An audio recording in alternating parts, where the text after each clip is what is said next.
President Trump announced he's dissolved his election fraud commission after many states refused to hand over information it requested. In a statement, the White House said that rather than engage in endless legal battles at taxpayer expense, the president has asked the Department of Homeland Security to review these issues and determine next courses of action.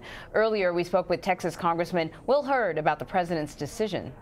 Congressman, I want to ask you about the news that broke just last night, the president disbanding his commission on voter fraud. As Anne-Marie pointed out, there is a tweet to most of the things that the president announces, and the tweet basically says mostly Democrat states refused to hand over data from the 2016 election to the Commission on Voter Fraud. They fought hard that the commission not see their records or methods because they know that many people are voting illegally. System is rigged, must go to voter ID. Look, that's the tweet from the President of the United States. He's disbanding this commission, essentially, that was created because he pointed out after the election that millions of people voted illegally in the election. This was in response to the fact that Hillary Clinton won the popular vote. The president saying he would have won the popular vote if not for these illegal votes. What's your stance on this? Well, from the very beginning, I don't think there was any credible information to suggest there was millions of people that were illegally voting.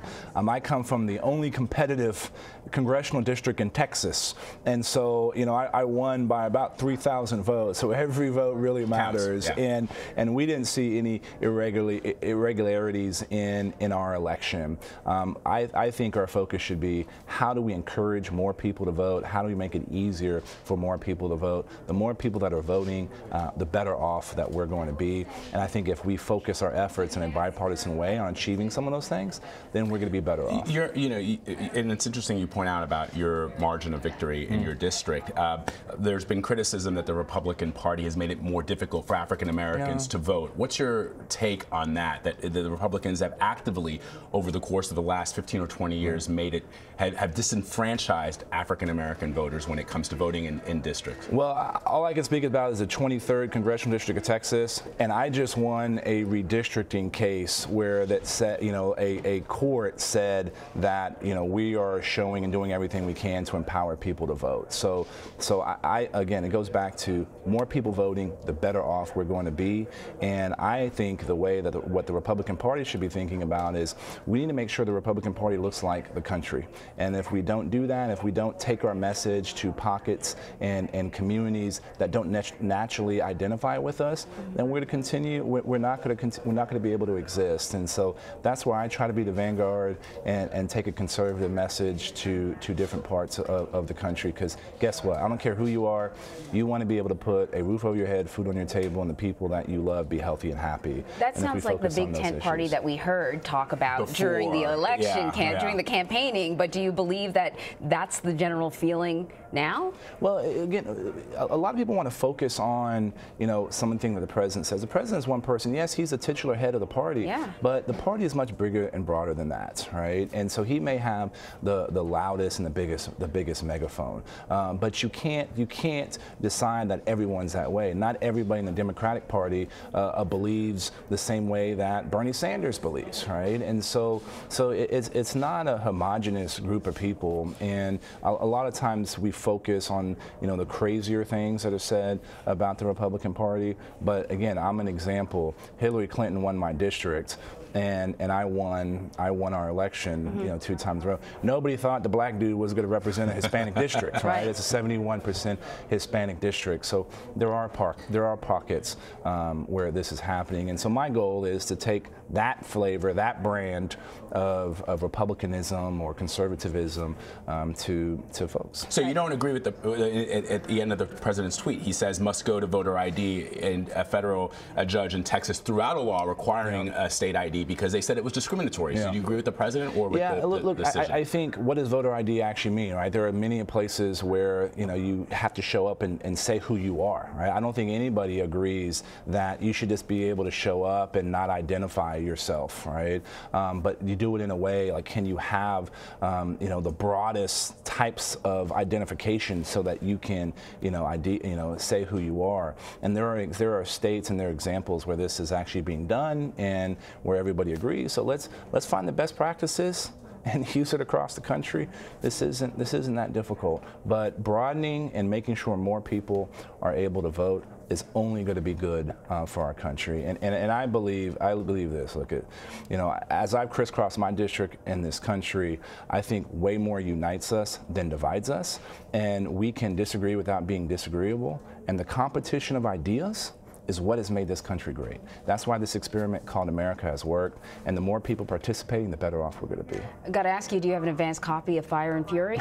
Will you be reading it if you don't? No, I don't. I'm sure. I think it's already #1 on Amazon. Yeah. It's not even out yet, so I'm sure a lot of people will be reading. Well, to that point, to Anne-Marie's point, are you at all concerned with some of the things that you've read, some of the things you've seen? Are members of your party at all concerned that the president is taunting, if you will, the leader of North Korea through Twitter, talking about a button on his desk? Are those things concerning to members of your party? So the palace intrigue is not something that I focus on, right? I'm going to spend my time reading about quantum computing, right? Quantum computing is something that nobody's talking about, and it's something that if we don't get there first, then the Russians, the Chinese, they're going to be able to read all of our encrypted communications, right? That's where some of my focus is. A lot of times, everyone gets discombobulated over what the president may or may not tweet, and they don't focus on tweets like supporting the Iranian people, right? So. Again, I think I probably wouldn't be using my Twitter feed the exact way he is, but ultimately you gotta review the actions, right, and the outcomes. And when you look at North Korea specifically, as an undercover officer in the CIA, I learned a few things: be nice with nice guys and tough with tough guys. But the North Koreans picked up their emergency line and called the South Koreans. This hasn't happened in 2 years. The fact that the North Koreans are even talking about and likely to participate in the Olympics that are happening in South Korea, the fact that the North Koreans are open to a direct dialogue with South Korea, you're going to see a détente in this friction. Oh, and by the way, the U.S. is having conversations with North Korea. A year ago, that was unimaginable, and nobody is talking about that. So you attribute that to the president's tough language? I don't think you can attribute it to just the one thing. You have to talk about the entire strategy. You have to talk about the engagement that Secretary Tillerson has been doing. You have to talk about the fact that we have improving relationships with Chinese leadership, and that China is willing to cooperate with us on sanctions on North Korea. Earlier in the year, you had a UN Security Council that voted, to continue additional sanctions on North Korea. A year ago, that was unimaginable. So you can't take one piece and look at it, and say, was that the one? You have to take the entire strategy and all the activity that has been happening. And again, when you're talking, you're not shooting. And the fact that Kim Jong-un and the South Korean president are potentially going to have a dialogue, that's pretty significant. Congressman Will Hurd, thank you for stopping by. Really great conversation. Yeah, we appreciate it. Thank you.